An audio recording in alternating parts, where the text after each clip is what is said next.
Welcome back. If you're just joining us, you're watching the news at 10 on Channels Television. A reminder of our major stories. Traders clash with security operatives in an attempt to stop their relocation from a major market in Owerri, the Imo State capital. 5,000 delegates vote in the Anambra APC primaries to decide their flag bearers in the forthcoming state governorship elections in November. Northern elders move to resolve herdsmen and farmers' clashes in Benue State, faults perceived federal government silence on the matter. And severe flooding looms as Hurricane Harvey smashes into U.S. state of Texas, the biggest storm to hit the country in 13 years.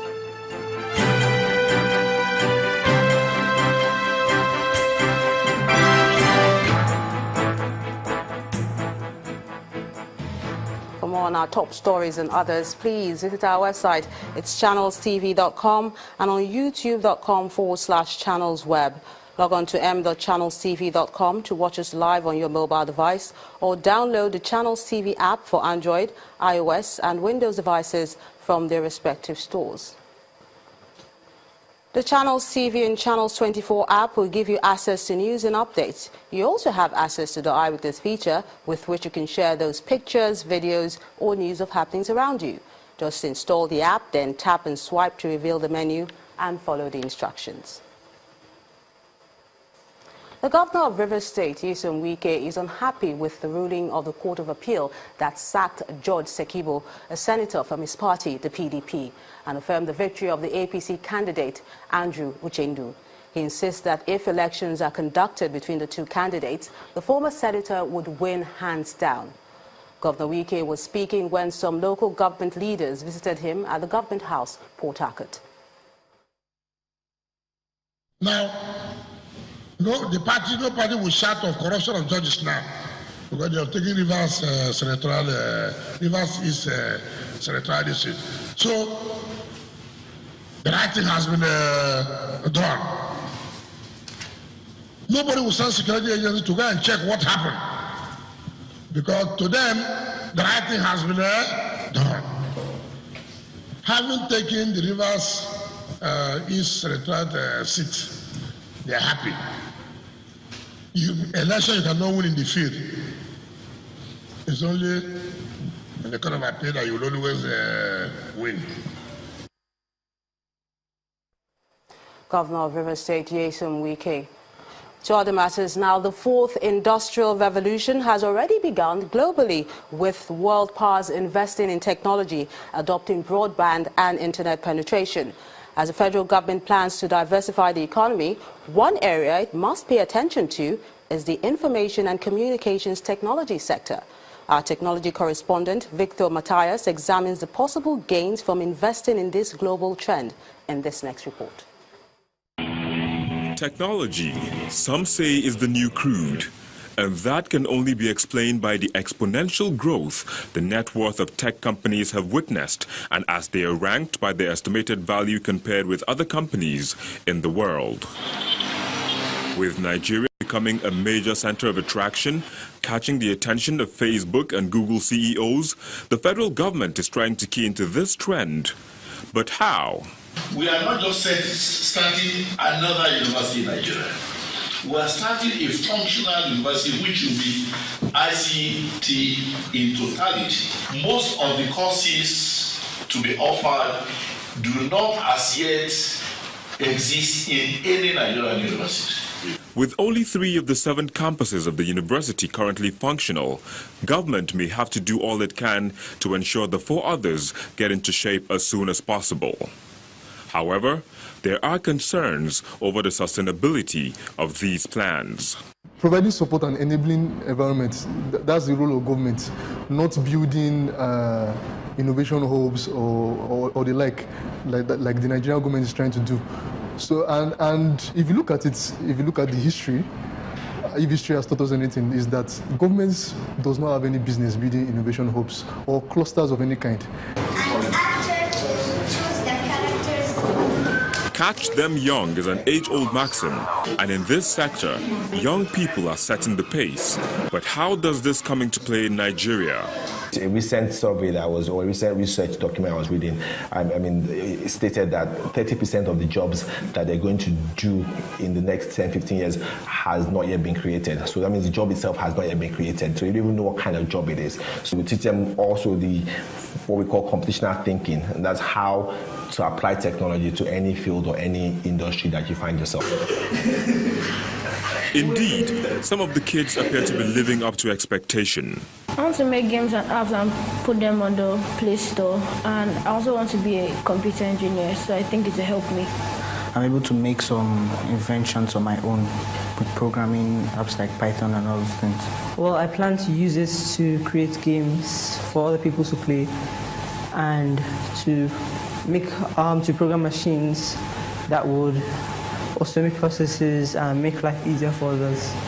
In the face of the current economic challenges facing Nigeria, the federal government must match words with action to tap the full benefit of ICT and provide succor for the ailing economy, as well as position the nation for global competition in the 21st century. Victor Matthias, Channels Television News. Joining me to discuss this subject is the philanthropist lead, Microsoft Nigeria, Mr. Olusola Amusan. You're welcome to the News at 10. Thank you very much. It's a pleasure to be here. Now, to what extent can information technology serve as a source of alternative revenue? Well, thank you so much. This is a very crucial issue. There's a recent report by Oxford and Accenture that says that over $1.36 trillion will be added to the global outputs by virtue of information and communications technology between now and 2020. And that amount is $1.36 trillion, a certain fraction of the entire global output, which is about $87 trillion. Now, it might look really small, but that's the size of the economy of South Korea. And that particular data is what makes us know that the US, for example, will be getting $356 billion. Imagine economies like Brazil, India, and China. We get anything between $97 billion and $148 billion. Now, talking about Nigeria, over 11% of our gross domestic product for the first quarter of 2016, over 11% of it was accounted for by virtue of the ICTs. So between now and 2020, what significant result we can attain in terms of diversification will be hinged on our seriousness and commitment as a nation to be able to understand how these things affect us and how it takes us forward. Because oil is definitely not just the main thing we should be focusing on. But technology development has been in the country for a while now. What successes can you say it has recorded so far?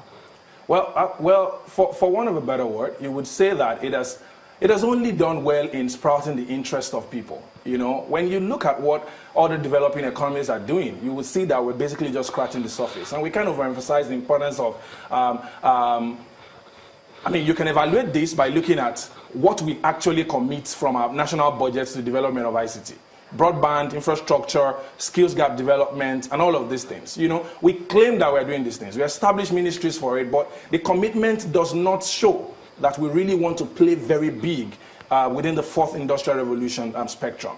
So yes, whatever efforts have been done in the past have been done, but they've only done well in making us better consumers of what has been produced by the rest of the civilized world. What about the federal government setting up an ICT university? Is that just a drop in the ocean? Well, efforts like that might be targeted towards, bridging the skills divide. The question is, are we doing it the right way? Are we focusing on where we should focus on? I would say that instead of investing in an ICT university, look at the fact that you're trying to convert the DBIs, Digital Bridge Institute, to ICT universities. Can you really say that Digital Bridge Institutes have been doing what they were supposed to do, or what they were created for?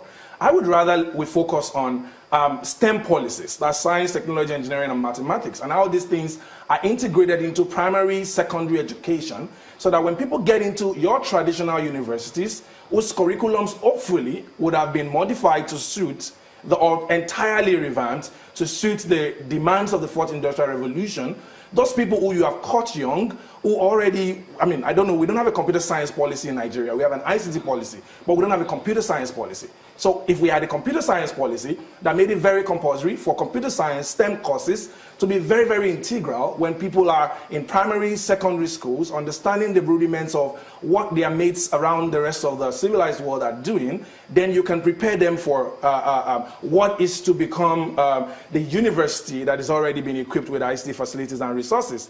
But just making a commitment that you want to set up ICT universities, and that's why there's been a lot of debates, because it looks like it's just another effort to just do some big, massive project. Look at the questions of the people on the committees. You've not paid attention to getting people who are critical, who are very committed to the fourth industrial revolution in the way that we perceive it today. Those who have been key players in ensuring that Nigeria's technology industry is at least at par with some economies around the continent of Africa. Those are the kind of people. And efforts like this is what will make us know that the government is actually serious when they say they want to create an ICT university. So it's not entirely bad in itself, because you need to bridge the skills gap, but we must ask ourselves, is setting up 6 ICT universities going to make up for the technology deficiencies in all of the remaining traditional universities that are currently offering information and communication technology related courses? Thank you so much. We've been speaking with the philanthropist lead of Microsoft Nigeria, Mr. Olusola Amusan. Thank you so much for talking. Pleasure to be here. Now, staying with technology matters, many devices now flood the market, prompting the government to set standards. The Nigerian Communications Commission has visited one of Africa's largest ICT markets, the Computer Village market in Lagos, to assess the facility and ensure the devices are up to par. It plans to work with the Computer and Allied Product Dealers Association of Nigeria to make sure only the best products come into the country. The Computer Village market is arguably the biggest computer and allied products market in West Africa. The market has also proven to be one of the biggest employers of labor, with over 3,000 small and medium-scale ICT entrepreneurs. Although certain activities in the market have strongly been criticized by some as a result of painful experiences in buying gadgets which are not up to standard, as well as the schemes of unqualified engineers who fix devices. This is part of the reasons the Executive Vice Chairman of the Nigerian Communication Commission, Professor Umar Dambata, is visiting the market to collaborate with the Computer and Allied Products Dealers Association of Nigeria on ways to address the issues of substandard devices and cloning, among others. It is not out of place, therefore, to expect that you will make such a request, because out there we have substandard devices that have not been type approved by the Commission, being sold freely. And our hope is CAPDEN will, cooperate with the NCC to curtail the marketing of substandard devices, because these devices conspire to degrade quality of service. After all issues and matters were agreed upon, the Executive Vice Chairman and his entourage went on an inspection of the Computer Village market to catch a glimpse of activities.